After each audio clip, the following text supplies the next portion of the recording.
Speaker Paul Ryan getting ready to gavel the 115th Congress into session not long from now.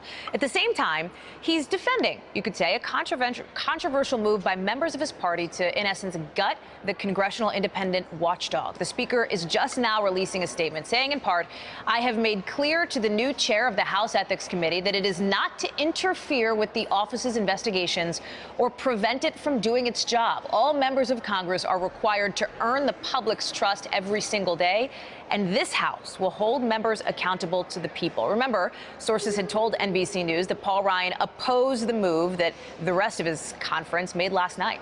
Earlier this hour, President-elect Trump weighed in, questioning why this was the first move by lawmakers, asking them to focus on other stuff like health care and taxes. President Obama's former ethics advisor was on with my colleague Stephanie Ruhle last hour. Here's what he said. This is a terrible destruction, and the watchdog will have its teeth removed and its bark muzzled by these changes. With me now to talk about all of this, Democratic strategist Liz Smith, the former spokeswoman for Martin O'Malley's 2016 campaign, along with Republican Steve Cortez, part of Donald Trump campaign's National Hispanic Council. Steve, let's start with you here, because this is a move, right, to a lot of folks, looks like, as you heard Norm Eisen just say, defanging, taking the teeth out of the watchdog, taking the bark out of the muzzle. Donald Trump weighed in, but he didn't criticize the move itself. He, in fact, called this independent ethics office unfair and seemed to have more of an objection to the timing more than anything else and the actual substance of this. But does he need to be stronger, given that this speaks directly to his pledge to drain the swamp? Doesn't that make you mad? You were a guy who wanted him to drain the swamp originally. Right. No, absolutely. Not just originally. I still very much am, Hallie, and I believe he will. Listen, I'll be very honest. Is this draining the swamp, though, Steve? Well, when I saw this move, I thought it was boneheaded. I don't like the timing of it, and I don't like the content of it. But by the way, who cares what I think? The president-elect just weighed in against his own party with a couple of pretty forceful tweets. I'm thankful that the Speaker of the House seems to be in agreement with President-elect Trump. What's important here, accountability and transparency. That's one of the main, those two aspects of our movement are so important. And part of the reason that we won is that Americans are sick of a crony system, a rigged system in Washington, D.C. that exists for its own benefit and not the benefit of Main Street America. Steve, Liz, I'm going to get to you, but you said, the president-elect clashing with his own party here, but he seems to be more upset about the timing of this, that this is first out of the gate. Sure. He still called this independent ethics office potentially unfair. Is that really upholding the values that you're talking about of accountability and transparency?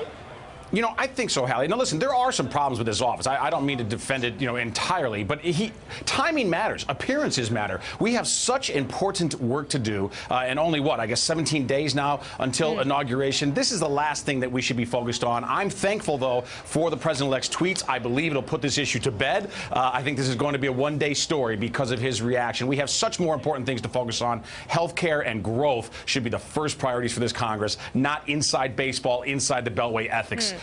Skirting. Liz, let me ask you this. Do you agree? I wonder how much Democrats are going to spend political capital on this when you've got a major fight brewing over the Affordable Care Act coming up. Well, look, I think we are going to spend time on this because this is a political winner for Democrats. This isn't draining the swamp. This is pretending that the swamp doesn't exist. And it's a fundamental misread of where voters are right now. Voters might think government's too big or there are too many regulations, but no voters are out there saying, wow, our elected officials are too ethical. And Republicans, I guess, are forgetting recent history. I remember in 2006, Democrats came back from the political wilderness, won the speakership, won back the Senate, won the majority of governor's races by running against the culture of corruption of the GOP. We ran against all the ethical scandals with Jack Abramoff, and it was in response to those scandals that Democrats created the Office of Congressional Ethics. So Republicans are doomed to repeat the past, and this is an electoral winner for Democrats. Steve, I want to talk a little bit about it.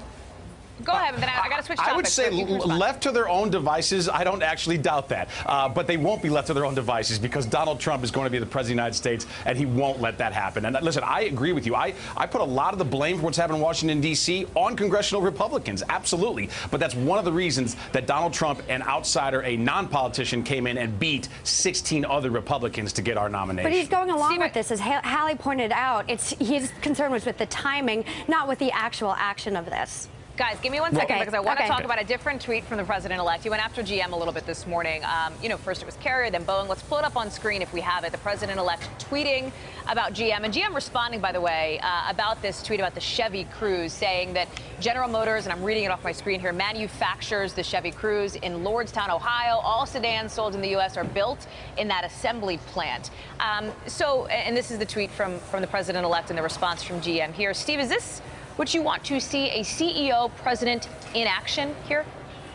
You know, I do think so. I think that what the president-elect is already doing is using the bully pulpit of the presidency, which is incredibly powerful. He's already using it to put managers out there in America on notice that, number one, and this is the most important part, we're going to create an environment in America where you want to stay. We're going to make it profitable for you, for your employees and your shareholders to be here by lower taxes, sensible regulation. But on the other hand, I think it's carrot and stick. And there are going to be consequences to companies who choose to manufacture or to do business outside the United States in terms of access back into our markets. The American worker has simply not benefited from the dumb trade deals that we have erected over the last two administrations, not just this one. And that's part of why I think Donald Trump won, why he resonated with Main Street America. So I anticipate we'll see more of this. Liz, I want to get to you very quickly before we wrap up for the last word on something that Congressman Steve King said to me earlier this hour. He said he doubts when it comes to Russian interference with the U.S. election. He doubts the CIA and he doubts the NSA.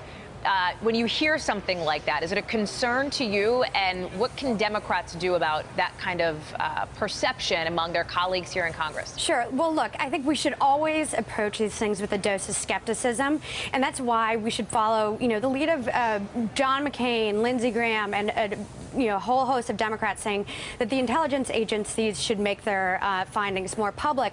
And frankly, if the Republicans were smart, they would see that more and more Democrats are holding on to this idea that this election was illegitimate and swayed by the Russians. So if they wanted to legitimize Donald Trump, they would embrace more transparency here and getting to the bottom of Russian interference. And again, just remember, it might have been Democrats that Russians were messing with this year, but in 2 years, it could be Republicans.